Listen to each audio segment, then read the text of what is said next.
देश की जीवन रेखा कही जाने वाली रेल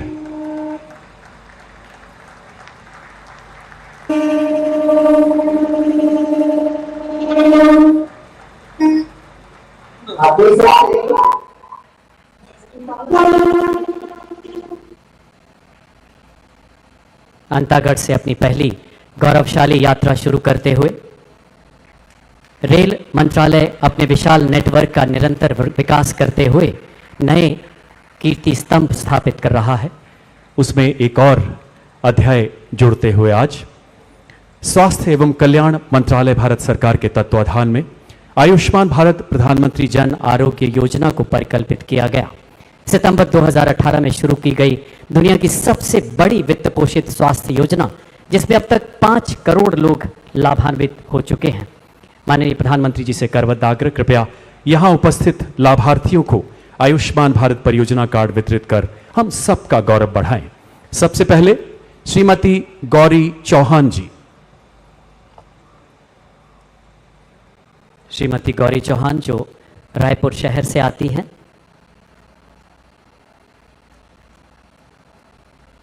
करतल ध्वनि से आइए अभिनंदन करें इन अलौकिक पलों का।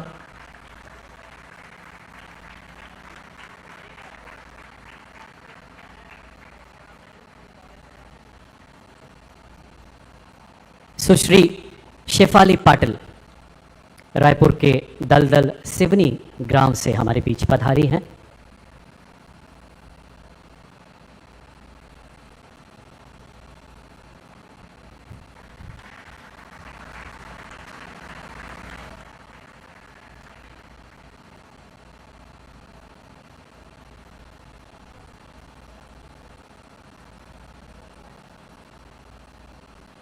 श्री मोहम्मद शफीक अंसारी जो रायपुर शहर से ही हमारे बीच तशरीफ लाए हैं।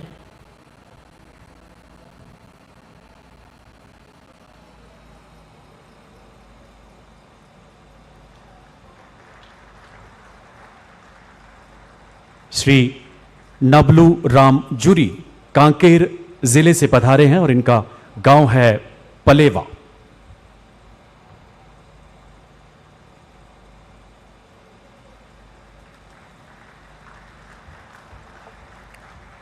और इसके बाद बालोद जिले के श्री हरीश कुमार अर्जुंदा ब्लॉक के तिलखेरी गांव से हमारे बीच उपस्थित हुए हैं।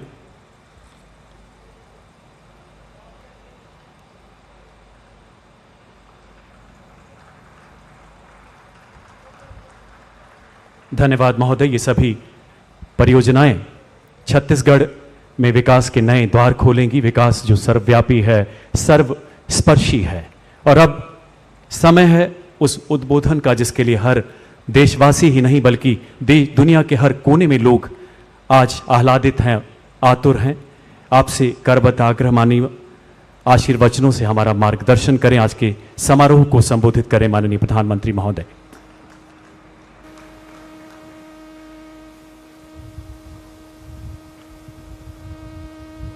छत्तीसगढ़ के गवर्नर श्रीमान विश्वभूषण हरिचंदन जी, मुख्यमंत्री श्रीमान भूपेश बघेल जी, केंद्रीय मंत्रिपरिषद के मेरे सहयोगी भाई नितिन गडकरी जी, मनसुख मांडविया जी, रेणुका सिंह जी, राज्य के उप मुख्यमंत्री श्रीमान टी.एस. सिंहदेव जी, भाई श्री रमन सिंह जी, अन्य महानुभाव, देवी और सज्जनों, छत्तीसगढ़ की विकास यात्रा में आज का दिन बहुत ही महत्वपूर्ण है, बहुत बड़ा है। आज छत्तीसगढ़ को 7,000 करोड़ रुपए से अधिक की परियोजनाओं का उपहार मिल रहा है। ये उपहार इंफ्रास्ट्रक्चर के लिए है, कनेक्टिविटी के लिए है।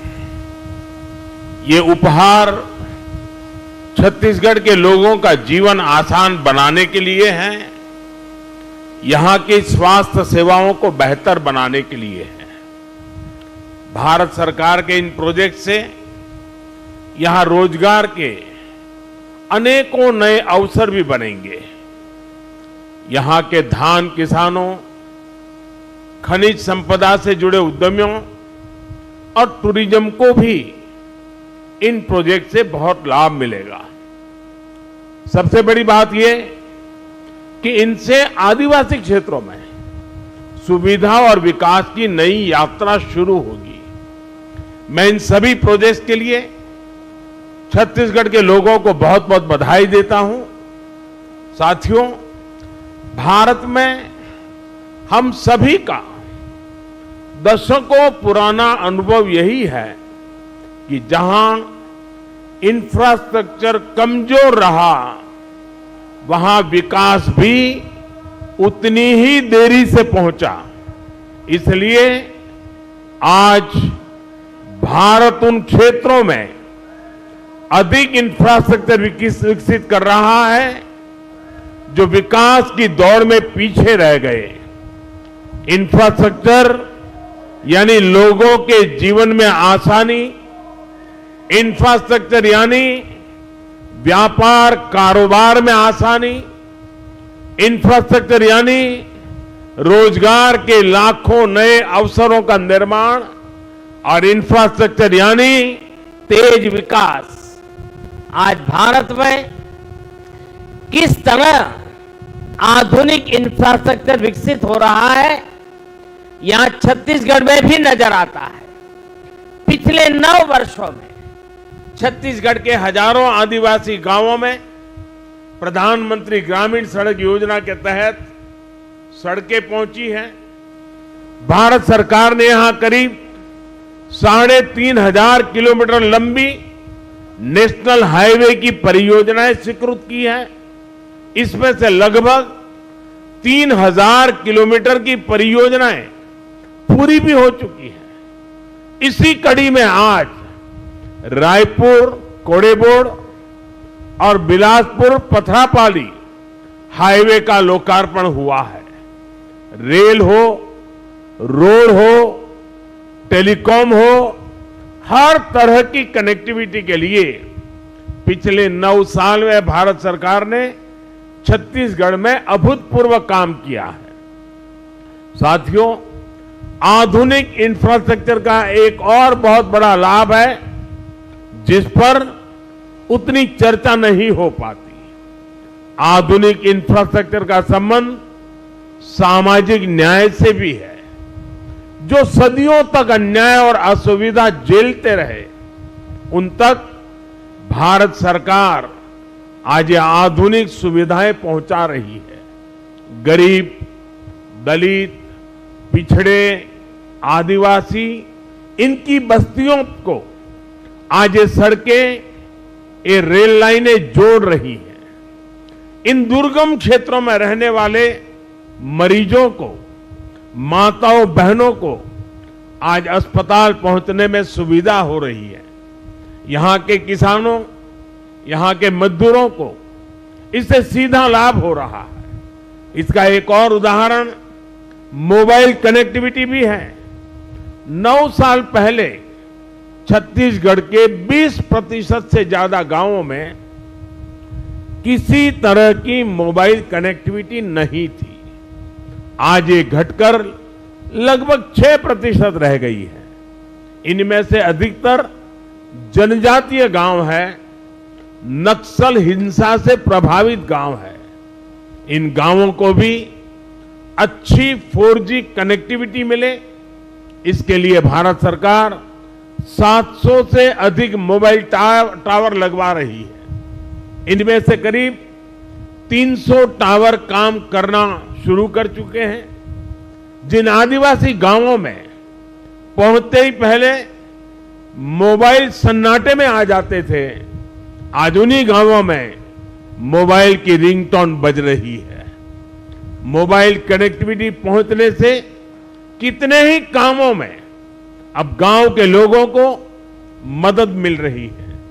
और यही तो सामाजिक न्याय है, और यही तो सबका साथ सबका विकास है। साथियों, आज छत्तीसगढ़ 2 इकोनॉमिक कॉरिडोर से जुड़ रहा है।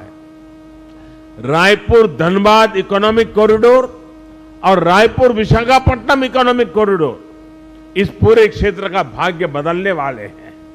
ये आर्थिक गलियारे उन आकांक्षी जिलों से होकर गुजर रहे हैं जिन्हें कभी पिछड़ा कहा जाता था, जहां कभी हिंसा और अराजकता हावी थी। आज उन्हीं जिलों में भारत सरकार की कमान में विकास की नई गाथा लिखी जा रही है। आज जिस रायपुर विशाखापट्टनम इकोनॉमिक कॉरिडोर पर काम शुरू हुआ है, वो इस क्षेत्र की एक नई लाइफलाइन बनने वाली है। इस कॉरिडोर से रायपुर और विशाखापट्टनम के बीच का सफर आधा हो जाएगा। 6 लेन की ये सड़क धमतरी की धान बेल्ट, कांकेर की बॉक्साइट बेल्ट और कोड़ा गांव के हस्तशिल्प की समृद्धि को देश के अन्य हिस्सों में जोड़ने का प्रमुख मार्ग बनेगी। और मुझे इसकी एक और खास बात बहुत अच्छी लगी। ये सड़क वन्य जीव क्षेत्र से गुजरेगी, इसलिए इसमें वन्य जीवों की सहूलियत के लिए टनल और एनिमल पासेस भी बनाए जाएंगे। दिल्ली राजहरा से जगदलपुर रेल लाइन हो, अंतागढ़ से रायपुर के लिए सीधी ट्रेन सेवा हो, इससे भी यहां के दूर सुदूर के क्षेत्रों में आना जाना और आसान हो जाएगा। साथियों, भारत सरकार का कमिटमेंट है कि जहां प्राकृतिक संपदा है वहीं नए अवसर बने, वहीं ज्यादा से ज्यादा उद्योग लगे। इस दिशा में भारत सरकार ने जो प्रयास बीते 9 वर्षों में किए हैं, उनसे छत्तीसगढ़ में औद्योगिकरण को नई ऊर्जा मिली है। भारत सरकार की नीतियों से छत्तीसगढ़ के पास राजस्व के रूप में अधिक पैसा भी पहुंचा है। विशेषकर माइंस और मिनरल एक्ट बदले जाने के बाद छत्तीसगढ़ को रॉयल्टी के रूप में कहीं अधिक पैसा मिलने लगा है। 2014 से पहले के 4 वर्षों में छत्तीसगढ़ को 1300 करोड़ रुपए रॉयल्टी के तौर पर मिले थे, जबकि 2015-16 से 2020-21 के बीच छत्तीसगढ़ को लगभग 2800 करोड़ 2800 करोड़ रुपए रॉयल्टी के रूप में मिले हैं। डिस्ट्रिक्ट मिनरल फंड की राशि बढ़ने से उन जिलों में विकास का काम तेज हुआ है जहां खनिज संपदा है। बच्चों के लिए स्कूल हो, पुस्तकालय हो, सड़कें हो, पानी की व्यवस्था हो, ऐसे ही कितने ही कामों में अब डिस्ट्रिक्ट मिनरल फंड का पैसा खर्च हो रहा है। साथियों, केंद्र सरकार के एक और प्रयास का छत्तीसगढ़ को बहुत लाभ हुआ है। भारत सरकार के प्रयासों से छत्तीसगढ़ में 1,60 लाख से ज्यादा जनधन बैंक खाते खोले गए हैं। आज इन बैंक खातों में 6,000 करोड़ रुपए से अधिक जमा है। ये उन गरीब परिजनों, उनके परिवारजनों, किसानों, श्रमिकों का पैसा है जो पहले यहां वहां अपने पैसा रखने के लिए मजबूर थे। आज इन जनधन खातों की वजह से गरीबों को सरकार से सीधी मदद मिल पा रही है। छत्तीसगढ़ के युवाओं को रोजगार मिले, वो स्वरोजगार करना चाहे तो दिक्कत ना हो, इसके लिए भी भारत सरकार निरंतर काम कर रही है। मुद्रा योजना के तहत 40,000 करोड़ रुपए से अधिक की मदद छत्तीसगढ़ के युवाओं को दी गई है। ये पैसे भी बिना गारंटी को दिए गए हैं। इस मदद से बड़ी संख्या में छत्तीसगढ़ के गांवों में हमारे आदिवासी युवक युवतियों ने, गरीब परिवार के युवाओं ने अपना कुछ काम शुरू किया है। भारत सरकार ने कोरोना काल में देश के छोटे उद्योगों को मदद देने के लिए भी लाखों करोड़ रुपए की एक विशेष योजना चलाई है। इस योजना के तहत छत्तीसगढ़ के करीब 2 लाख उद्यमों को लगभग 5,000 करोड़ रुपए की मदद मिली है। साथियों, हमारे देश में पहले कभी किसी सरकार ने हमारे रेहड़ी पटरी वालों की, ठेले वालों की सुध नहीं ली। इनमें से ज्यादातर लोग गांवों से ही तो जाकर शहरों में ये काम करते हैं। हर रेहड़ी पटरी और ठेले वाले को भारत सरकार अपना साथी समझती है। इसलिए हमने पहली बार उनके लिए पीएम स्वनिधि योजना बनाई। बिना गारंटी के उन्हें ऋण दिया। छत्तीसगढ़ में इसके भी 60,000 से ज्यादा लाभार्थी है। गांवों में मनरेगा के तहत भी पर्याप्त रोजगार मिले, इसके लिए भी छत्तीसगढ़ को 25,000 करोड़ रुपए से ज्यादा भारत सरकार ने दिए हैं। भारत सरकार का ये पैसा गांवों में श्रमिकों की जेब में पहुंचा है। साथियों, थोड़ी देर पहले यहां 75 लाख लाभार्थियों को आयुष्मान कार्ड दिए जाने की शुरुआत हुई है। यानी मेरे इन गरीब और आदिवासी भाई बहनों को हर साल 5 लाख रुपए तक के मुफ्त इलाज की गारंटी मिली है। छत्तीसगढ़ के 1,500 से ज्यादा बड़े अस्पतालों में वो अपना इलाज करा सकते हैं। मुझे संतोष है कि गरीब, आदिवासी, पिछड़े, दलित परिवारों का जीवन बचाने में आयुष्मान योजना इतना काम आ रही है। और इस योजना की और एक भी विशेषता है, अगर छत्तीसगढ़ का कोई लाभार्थी हिंदुस्तान के किसी और राज्य में है और वहां उसको अगर कोई परेशानी हो गई तो ये कार्ड वहां भी उसका सारा काम पूरा कर सकती है। इतनी ताकत इस कार्ड में है। मैं आपको विश्वास दिलाता हूं कि भारत सरकार इसी सेवा भाव से छत्तीसगढ़ के हर परिवार की सेवा करती रहेगी। एक बार फिर आप सभी को इन विकास कार्यों के लिए बहुत बहुत बधाई देता हूं, बहुत बहुत शुभकामनाएं देता हूं। धन्यवाद।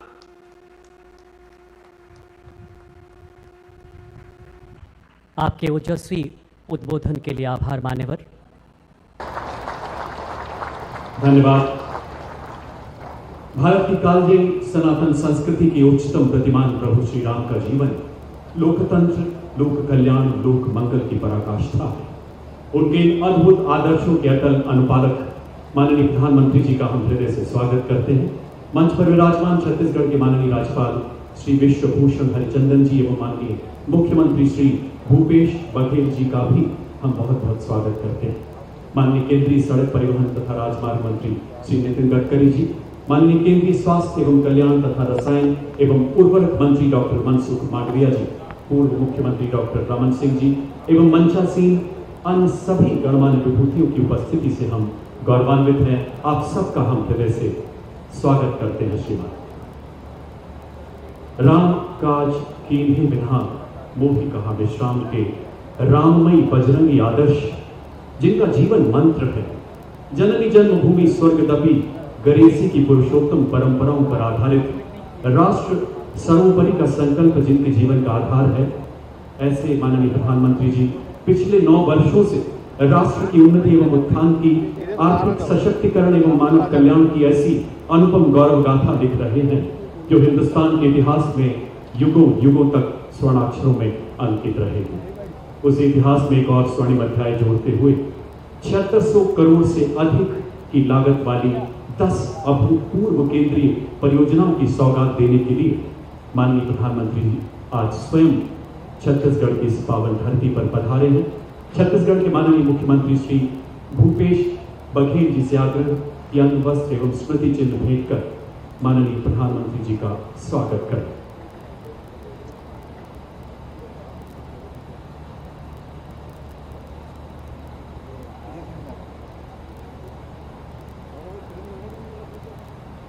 चंद्रपुर के मशहूर बुनकरों द्वारा तैयार किया गया अंग वस्त्र प्रतीक उनकी हथकरघा कार्यकुशलता का, माननीय प्रधानमंत्री के प्रति असीम श्रद्धा का।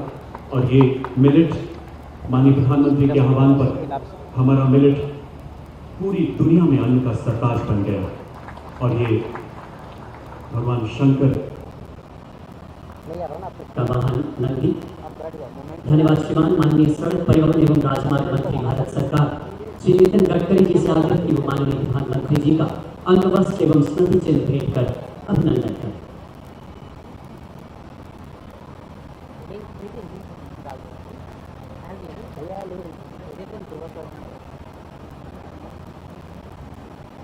आइए करतल ध्वनि से पुनः अभिवादन करें, अभिनंदन करें इन अलौकिक पदों का। छत्तीसगढ़ के बस्तर क्षेत्र के कारीगरों द्वारा तैयार की गई भगवान शिव के वाहन नंदी की प्रतिमा, जिसे हमारी संस्कृति में मंगल का, विजय का प्रतीक माना जाता है। अब नेता प्रतिपक्ष छत्तीसगढ़ विधानसभा श्री नारायण चंदेल जी माननीय प्रधानमंत्री का स्वागत करें।